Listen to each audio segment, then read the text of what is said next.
Up next is Jeff Gordon. He drives the number 24 Drive to End Hunger Chevrolet for Hendrick Motorsports.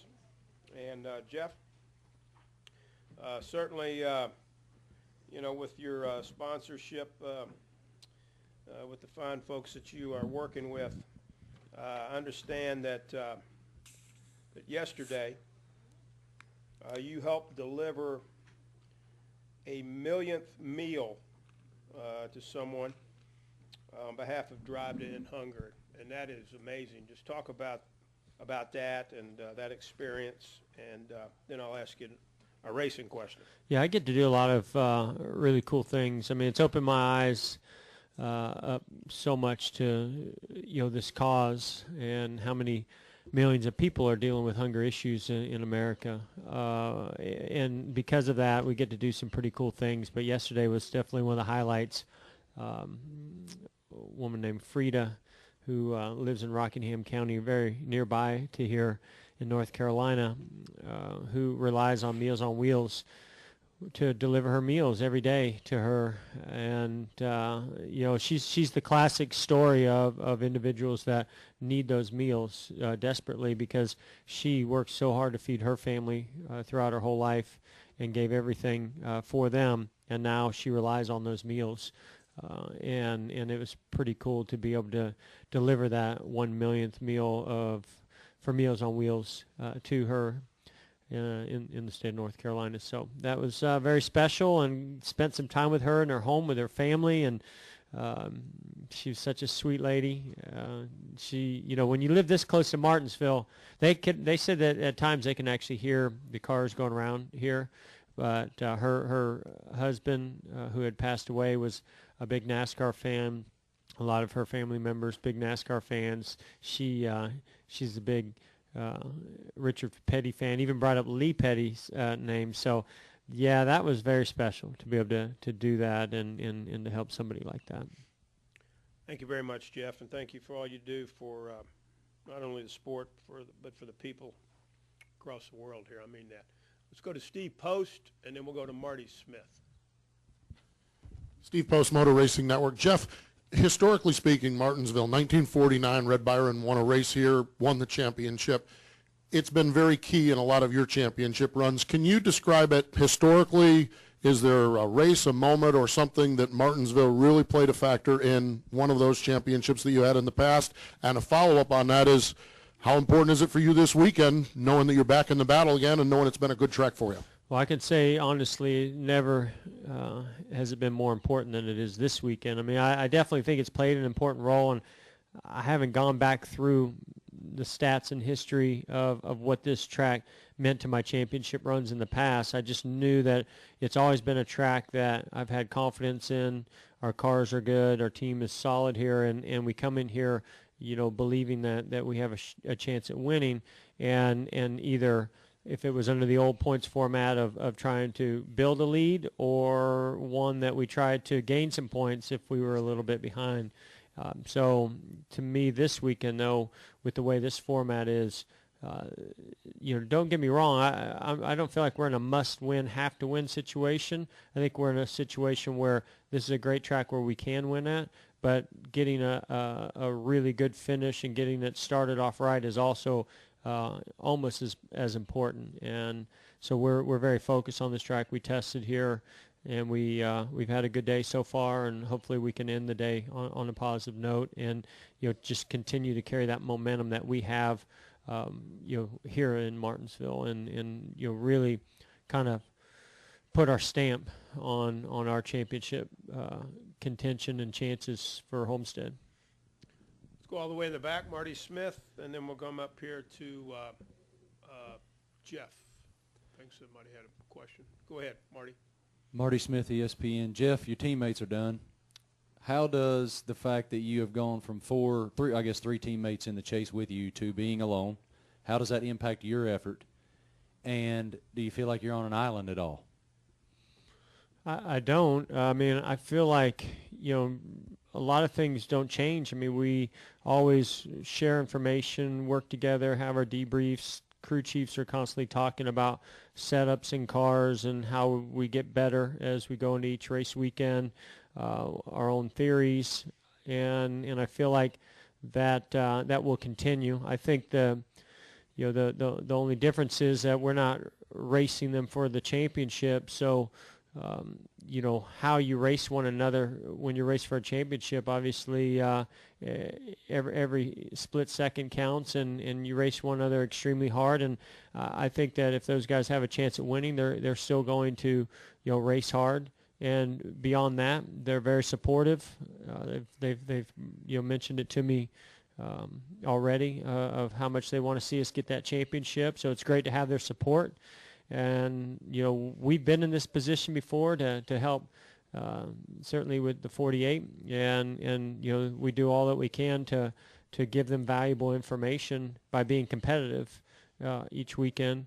And then if the opportunity presents itself, I mean, it's just one of those things where on a restart, instead of going down there and 8 tires being better than 4, you just you race them hard, but you race them clean, and hope that we just hope that we put ourselves in a position with a fast enough race car to to be able to race up front, and if we're racing those guys, then hopefully we just don't rub on one another or race one another so hard to where we could cause problems to happen. Go to Jeff Hood, and then we'll go to a man right here, and then to Justin. Hey, Jeff Hood of RacingToday.com. NBC returns to the sport to cover NASCAR in 2015. You hosted Saturday Night Live on NBC back in 2003. I believe you're friends with Lorne Michaels, the show's creator. If given the chance, would you consider hosting SNL again? I mean, it was an opportunity of a lifetime, and I had a blast. I was also scared to death to do it, but I'm glad that I did it. If I had any requests, I'd be, just let me go do a Ricky Funk skit. That was my favorite thing that I did on the show, and I thought it was pretty funny. And I would love to get the opportunity to do that again. But if they ask you, it's one of those things where you can't turn it down. If you're asked, you have to do it. It's just too much of an honor and an opportunity that you can't say no to. Go ahead, right here. Charles Rourke, Star News. I don't know if you know this, but after you gave the millionth meal, we had a telethon, and your hats brought in about $2,000 extra to that telethon that you signed. So thank you for that. How does it feel when you go in the community and it pays it forward so much? Yeah, that's great. That's I did not know that. That's wonderful news. I mean, that's what we're trying to do with this program. It's not just fundraising. It's getting the word out there for more people to understand, how serious this issue is, and we need more volunteers. We need, more people to be aware of it, to really get involved and make an impact. And it starts in small local communities, and it spreads throughout the country, and every little bit, helps. And I think obviously Frida and her story and how important that meal was to her is the greatest way to spread that word. Is it better than having a beer sponsor? I've never had a beer sponsor, but I would say yes. I'm my own beer sponsor, so yeah, I think this is way better. Let's go to Justin.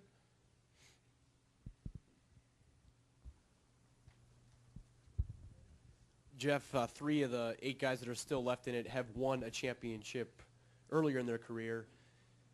Do those guys, those 3, have an advantage, or because of the new format, really an advantage is eliminated? Okay, explain this one to me again. 3 of the 8 that are left have won a championship, you included. Right. So it's me, Keselowski, Kenzie, and Matt. Yeah, it's so hard to compare because my championships were under a completely different format. All of them were under a different format than this one this year. So I don't know if it gives an advantage to anybody. I think the best team that has handled pressure well, that these upcoming tracks suit them well, those are the ones with the advantage. I think it's obvious there's been some surprises as to who's in there and who's not. But I think the way I look at it, the 4 that I feel like have been the really strongest teams all year long are in there, and that's the 22, the 2, the 4, and ourselves. So I'm not saying that means that's going to be who makes it to Homestead, but those to me are the teams that have the best chance. Other questions? Nate Ryan, front row, and then Deb. Nate Ryan, USA Today Sports. Jeff, about, say, 5 years ago, it seemed like, well, didn't seem like, there was a stretch where either Jimmy or Denny won every race here, I think 8 straight races, and you were in the mix, and Tony was in the mix, but beyond that, there weren't a lot of other guys who were really challenged, and now Kurt Busch won in the spring. Kenseth was strong in both races last year, and you kind of had a top 5 the last race here that had some unfamiliar names. Does it seem like this place is more of a jump ball, and is there any reason for why the dominance of maybe 48, 24, 11 has faded a little bit over the last few years? I mean, the competition's always trying to get better, and you watch your competitors, you see what they're doing, and it's amazing the spy photos going on around this garage area these days of how we're getting information, whether it's the cars on the track or in the garage area. And so when you look at your teammates or your competitors and you look at somebody who starts to do very well, you start to look at those details as to what it takes. So sometimes it's things they're doing with their cars and their setups, but the spring was a strange race because Goodyear changed the tire, and that tire, I know for me, was very far off. We really struggled with that tire. We were wearing left rear tires out. The track wasn't laying rubber down, and it was a very odd race for us, and that's why we decided to test here. And then they went and switched the tire back to it's more of a 2012 tire, but similar to what we had here at the end of last year. And it really brought my car back to life, to what we had that worked so well. So that's sometimes all it takes is just changing a tire that can throw your setup that's worked so well or a driving style that you have and throw it off and bring others into the mix. But I think, everybody is always challenged by Martinsville and how difficult this track is. And, the top teams and drivers look at that challenge and take it on and say, we don't want this track to be, our Achilles. We want this track to be a track that we can be a real factor at. And, I look at Matt in that sense. I mean, this is a track where he struggled, and then, that year he really was strong, and he changed to a different team that obviously showed you that team had something that worked really well here. Denny's been very successful here, and they were able to capitalize on that as well. So sometimes it is a setup. Sometimes it's in how you produce your car, and sometimes it's just looking at data and driving styles as well. Other questions for Jeff? Deb, right there. Jeff, Deb Williams, RacingToday.com. 10 years ago this race, we had the Hendrick Plain tragedy. And even though this track has been so good for you as far as victories are concerned, and I'm sure you always think about it when you head this way, but have you thought about it more this particular race, and is there always a pain in your heart when you head to Martinsville?